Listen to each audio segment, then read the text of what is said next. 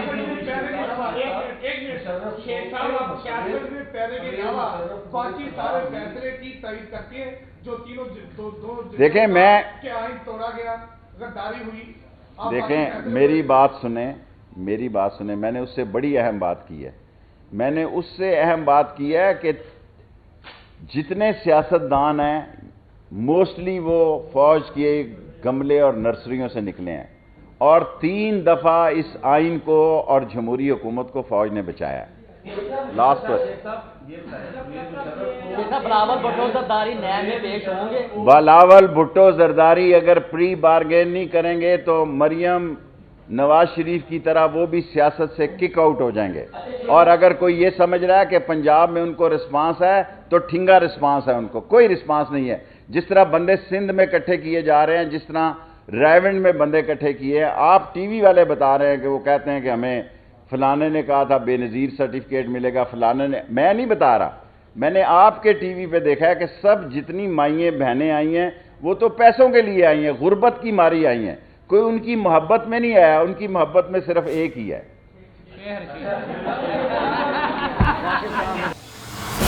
وزیر ریلوے شیخ رشید لاہور میں press conference کر رہے تھے۔ انہوں نے کہا کہ جنہوں نے غیر قانونی کام کیے ان کے خلاف گھیرا تنگ ہوگا، ہمارے ملک میں کرپشن نے زیادہ نقصان پہنچایا ہے۔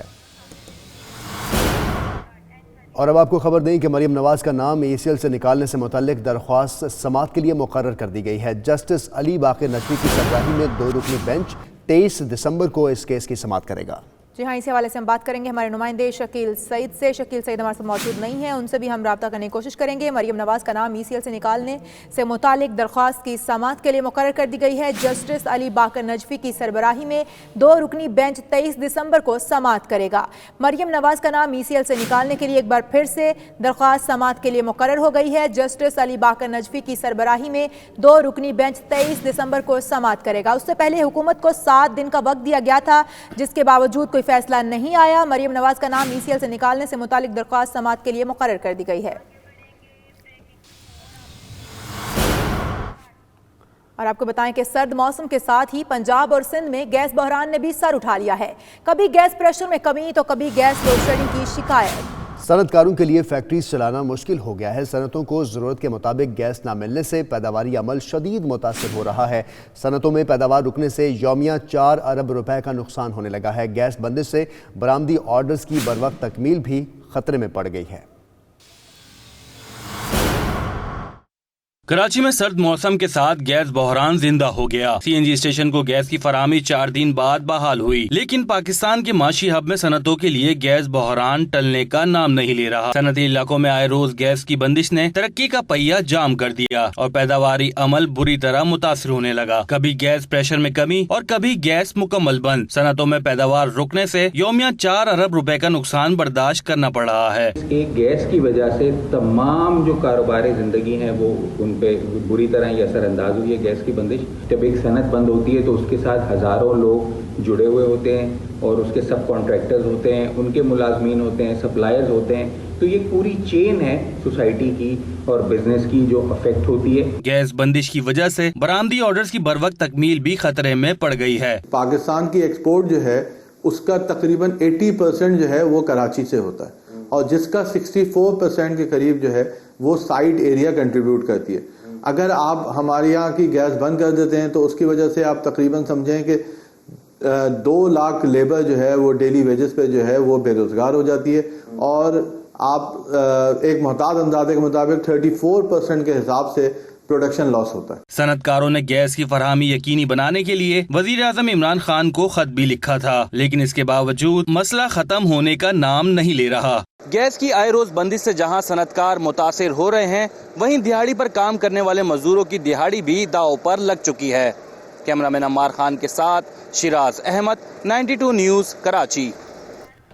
کراچی میں گیس بحران سنگین ہوتا جا رہا ہے۔ گھریلو صارفین کو گیس کی فراہمی یقینی بنانے کے دعوے بھی ہوا ہوتے دکھائی دے رہے ہیں۔ جس کے باعث خواتین کو ناشتہ اور کھانے کی تیاری میں شدید مشکلات کا سامنا ہے۔ اسی بارے میں بات کریں گے کورنگی کے ہی ایک گھر میں موجود ہیں ہماری نمائندہ صبا نور ان سے۔ صبا نور، بتائیے گا کن مشکلات کا سامنا کرنا پڑ رہا ہے خواتین کو؟ جی بالکل، کراچی میں سردی کی لہر آتے ہی گیس کا بحران شدت اختیار کر گیا ہے اور نہ صرف کمرشل صارفین بلکہ گھریلو صارفین کو بھی شدید مشکلات کا سامنا کرنا پڑ رہا ہے۔ اور چونکہ خواتین جنہیں اکثر جو ہے وہ ٹائم جو ہے ان کا کچن میں ہی گزرتا ہے، اگر گیس نہ ہو تو مشکلات کتنی بڑھ جاتی ہیں، یہ جاننے کے لیے میں اس وقت ایک خاتون خانہ کے ساتھ موجود ہوں۔ یہاں دیکھتے ہیں کہ چولہا جلانے کی کافی دیر سے کوشش کر رہی ہیں، مجھے بتائے گا کتنی پریشانی کا سامنا کرنا پڑ رہا ہے؟ جی بہت پریشان ہیں ہم لوگ، بہت حد سے زیادہ پریشان کر دیا ہے، ایسا لگتا ہے ہم لوگ خیرات پہ پڑھ لیں۔ ہماری مدر بھی اتنی بیمار ہے، ان کو تو ٹائم پر کھانا چاہیے تھا لیکن نہیں مل پاتا، ہوٹل کا کھا نہیں سکتے، بیمار ڈائبٹیز ہے انہیں، بہت پریشان ہوئے ہوئے۔ تو کس طرح سے بچوں کو کس طرح سے اسکول بھیجتی ہیں؟ مرد حضرات کس طرح دفاتر جاتے ہیں؟ سلینڈر پہ بناتے ہیں یا تو پھر لکڑی جلاتے ہیں، سلینڈر پہ بناتے ہیں کھانا جب بچے جاتے ہیں۔ جی بالکل، جو کراچی کے رہائشی ہیں ان کا یہی کہنا ہے کہ سردی کی لہر میں اضافے کے ساتھ ہی گیس کا بحران اس قدر بڑھ گیا ہے کہ ان کی مشکلات بے پناہ بڑھ گئی ہیں اور وہ اس جدید دور میں بھی لکڑیوں پر کھانا بنانے پر مجبور ہے۔ جی صبا نور ایک گھر میں موجود تھی جن کی مشکلات سے انہوں نے ہمیں آگاہ کیا۔ کراچی کی خواتین گیس کی قلت کے باعث شدید پریشان ہیں اور ناشتہ بنانا ہو یا کسی بھی وقت کا کھانا، خواتین کی مشکلات کم ہونے کا نام نہیں لے رہی۔ اس بارے میں خواتین مزید کیا کہتی ہیں آپ کو سناتے ہیں۔ ہم لوگ بہت ٹینشن میں گیس کی وجہ سے، بچے کبھی ایسی باہر سے منگا دیتے ہیں، کبھی ایسے ہی چلے جاتے ہیں، بیٹا ہمارا ایسے ہی چلا، ابھی ایک بیٹا ہمارا ایسے ہی گیا ہے، وہ دیکھو بہت پریشانی ہے، ہم کھا نہیں سکتے، اتنا ہوتا نہیں ہے ہمارے پاس، تو ہم منگائے ہیں اور بازار سے کھائیں، بھوکے بیٹھے ہوئے ہیں ابھی تک بھوکے بیٹھے ہوئے ہیں۔ لائٹ ہی نہیں ہے، گیس ہی نہیں ہے، لائٹ نہیں ہے، ایک مصیبت ہے کراچی کے اندر، اتنے بڑے بڑے موٹے موٹے پیپ ڈال دیے گیس کے اور کوئی مطلب ہی نہیں، کوئی فائدہ ہی نہیں ہے۔ بہت پریشانی بیٹا، دیکھ رہی ہو آپ، یہ لکڑیوں سے پیٹیاں مل جاتی ہیں تو کھانا بنا لیتے ہیں، نہیں تو ہوٹلوں سے لانا پڑتا ہے۔ بچے تنگ آ جاتے ہیں، بھوکے اسکول جاتے ہیں، اسکول کے ٹائم پر بھی گیس نہیں ہوتی، پھر لکڑیوں پہ یا سلینڈر پہ بناتے ہیں ناشتہ، تو جب وہ کر جاتے ہیں۔ ناظرین، دیگر شہروں کی طرح ملک کے بیشتر شہروں کی طرح صوبائی دارالحکومت لاہور میں بھی سردی میں اضافہ ہو گیا ہے۔ سردی میں اضافے کے باعث گھروں میں گیس کی آنکھ مچولی جاری ہے، جس سے صارفین شدید مشکلات کا شکار ہیں۔ اس وقت نمائندہ 92 نیوز دعا مرزا ایسی ہی ایک فیملی کے ساتھ موجود ہیں جن کو گیس کی بندش کے باعث مشکلات کا سامنا کرنا پڑ رہا ہے۔ جی دعا۔ جی بالکل، سردیاں آ چکی ہیں اور شہر اس وقت شدید دھند کی لپیٹ میں بھی ہے، لیکن گھروں کے چولہے ٹھنڈے پڑ گئے ہیں۔ متعدد علاقوں میں گیس کی لوڈ شیڈنگ بہت زیادہ شروع ہو چکی ہے۔ اندرون کے بہت سارے علاقے ہیں، میں اس وقت ٹاؤن شپ میں موجود ہوں اور ٹاؤن شپ میں بھی گیس نہیں ہے۔ اس کے علاوہ اس کے ملحقہ علاقے گرین ٹاؤن ہے، باگڑیاں ہیں، وہاں پر بھی گیس کی لوڈ شیڈنگ بہت زیادہ ہے، لوگ مجبور ہو گئے ہیں۔ میں گھر میں موجود ہوں، ان سے جان لیتے ہیں۔ بیٹا ناشتہ کوئی نہیں کیا اور 5-7 دن ہو گئے، تقریباً بلکہ 15 دن ہو گئے گیس نہیں آ رہی، اور ہم بڑے سخت تنگ ہوئے ہیں۔ بل تو بھر کے آ رہے ہیں لیکن گیس کا نام نہیں ہے بالکل بھی۔ سال ہی ستمبر میں جاتی ہے اور فروری کے اینڈ تک آتی ہے۔ ہم چولہے جلا کے لکڑیاں گھر ہم نے اپنے کالے کر لی ہیں، لکڑیاں جلا کے۔ یہ چولہا جل رہا ہے اور اگر کیمرہ مین احمد آپ کو دکھا سکے تو یہ اس کی آنچ اتنی ہے جو کہ انہوں نے فل کی ہوئی ہے ابھی، اور یہ صرف اتنی گیس آ رہی ہے۔ مزید ان خاتون میرے ساتھ موجود ہیں، ان سے جان لیتے ہیں۔ کوئی شیڈیول اس کا نہیں ہے کب آتی ہے کب جاتی ہے، لیکن جب دسمبر اسٹارٹ ہوتا ہے تو ہمارے ساتھ ہر سال، یہ نہیں کہ اس سال، تقریباً کئی سال سے ہمارے ساتھ ایسا ہو رہا ہے کہ یہ ہماری گیس نہیں آتی۔ کچھ شہریوں کی اپیل ہے کہ خدارہ اس سے ان کو نجات دلائی جائے اور تاکہ یہ جو ہے وہ کم از کم کھانا پکا سکیں۔ بالکل بھی گیس نہیں ہے، نہ رات کو گیس ہے نہ صبح کو گیس ہے، بچے بھی مشکل میں ہیں، باہر سے افورڈ نہیں کیا جاتا، تو ہر سال کی طرح اس سال بھی یہ مشکل آن پڑی ہے۔ اب اس کا کیا سولوشن نکلے گا یہ دیکھنا باقی۔ دعا اس متعلق آپ ہمیں اپڈیٹ کر رہی تھی، آپ کا بہت شکریہ۔ ناظرین، سردی کی لہر آتے ہی گیس کی طلب میں اضافہ ہوا۔ سوئی صدن کے ترجمان کا یہ کہنا ہے کہ گیس لوڈ مینجمنٹ کے تحت CNG سیکٹر کو گیس کی فراہمی بند کی گئی تھی، گھریلو صارفین کی ضرورت پوری کرنا اولین ترجیح ہے۔ جی ہاں، سردی کی لہر آتے ہی گیس کی طلب میں اضافہ ہوا۔ سوئی صدن کے ترجمان کا کہنا ہے کہ گیس لوڈ مینجمنٹ کے تحت CNG سیکٹر کو گیس کی فراہمی بند کی گئی تھی، گھریلو صارفین کی ضرورت پوری کرنا اولین ترجیح ہے۔